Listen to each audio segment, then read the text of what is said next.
पेट में गैस बनना, और आम भाषा में लोग सभी कहते हैं गैस्ट्रिक हो गया है, गैस्ट्रिक ट्रबल हो गया है।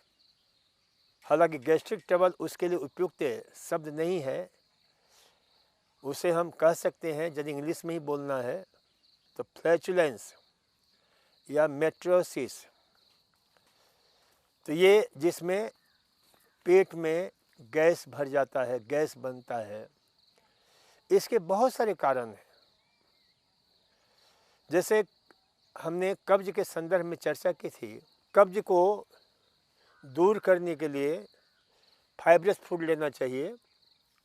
फाइब्रस फूड बहुत उपयोगी होता है, लेकिन ये भी ध्यान रखना कि अधिक मात्रा में फाइब्रस फूड लेने से पेट में गैस बनता है, ज़्यादा मात्रा में लेने से।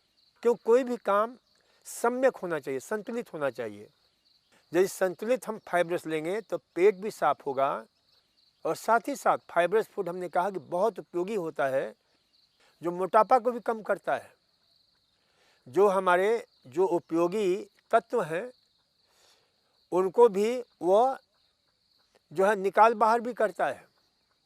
तो इसलिए ये भी हमें ध्यान में रखना चाहिए कि अति मात्रा में नहीं होना चाहिए, क्योंकि उससे जो है वजन कम होता है। जो शरीर के लिए उपयोगी तत्व है उसे भी वो पकड़ कर निकाल बाहर करता है, जो हानिकारक तत्व है उसको भी निकाल बाहर करता है, जैसे कोलेस्ट्रॉल को कम करता है।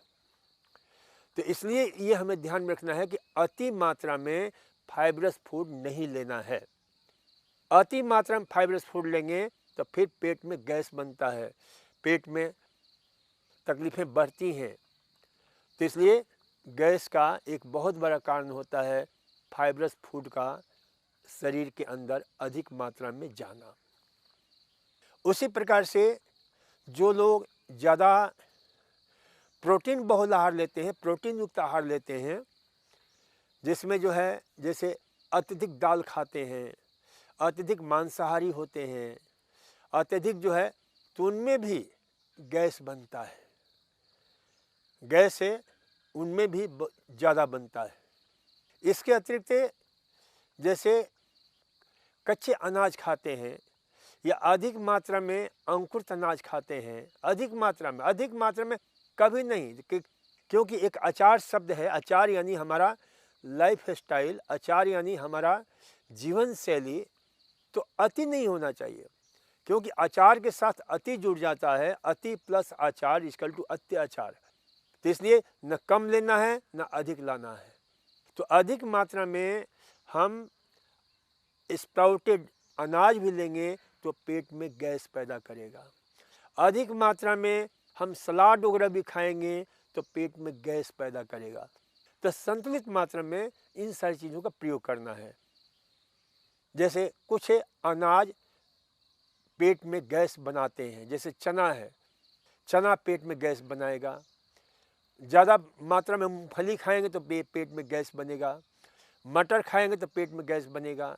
इसी प्रकार छीमियाँ हैं, जो पल्सेज और लेग्यूम्स हैं, वो पेट में गैस बनाती हैं, क्योंकि उसमें फाइबर्स की मात्रा ज़्यादा होती है।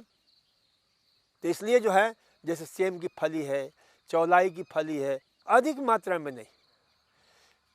आपको ये ध्यान रखना कि ये बहुत उपयोगी हैं, लेकिन अधिक मात्रा में हम लेते हैं तो जिनको पेट में गैस बनता है उनके पेट में अधिक मात्रा में गैस बनना शुरू हो जाएगा।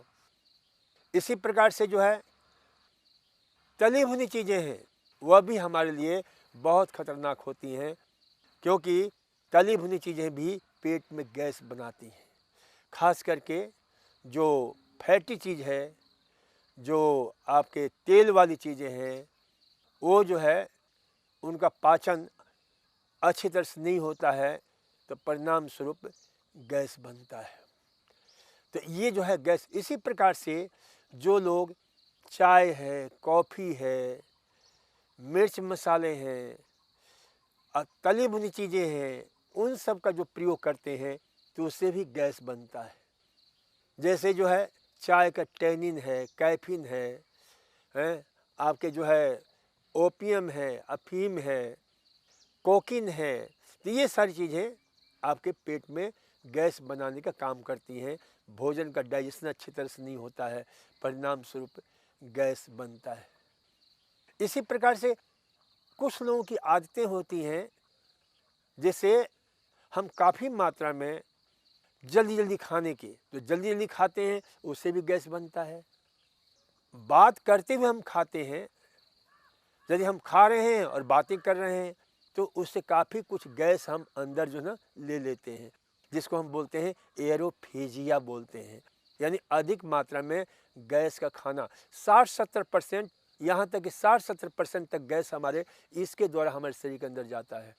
इसी प्रकार से कई लोग होते हैं, पानी पीते हैं, ऊपर से पानी पीते हैं, जैसे ऊपर से ऐसे करके पिएंगे तो उससे क्या होगा कि उस पानी के साथ भी बहुत सारा गैस हमारे पेट के अंदर चला जाता है। तो ये हमें ध्यान में रखना चाहिए। इसलिए कहते हैं कि हमारे यहाँ पुरानी एक परंपरा रही है कि खाने के समय मौन होकर खाना चाहिए, शांत होकर खाना चाहिए। भोजन को यज्ञ की भांति, जैसे हम पूजा करते हैं, वर्शिप करते हैं, आराधना करते हैं, प्रार्थना करते हैं, वैसे भी भोजन करना भी एक प्रार्थना है कि हे प्रभु, लाख लाख शुक्रिया, तूने आज मुझे भोजन दिया है। तो बड़े शांति से उसको जो है हम भोग लगा रहे हैं। इस शरीर रूपी मंदिर को ज़्यादा से ज़्यादा दिन तक टिक सके, ताकि अंदर जो परमात्मा विराजमान है, ईश्वर अंश जीव अविनाशी, वो ज़्यादा दिन तक इस मंदिर के अंदर ठहर सके। तो इसलिए जो है इसे ध्यान रखना चाहिए कि भोजन करते समय जितना हम मौन रहेंगे उतना ही मुंह बंद करके और फिर भोजन को चबाएं, तो उससे जो है गैस पेट के अंदर नहीं जाता है।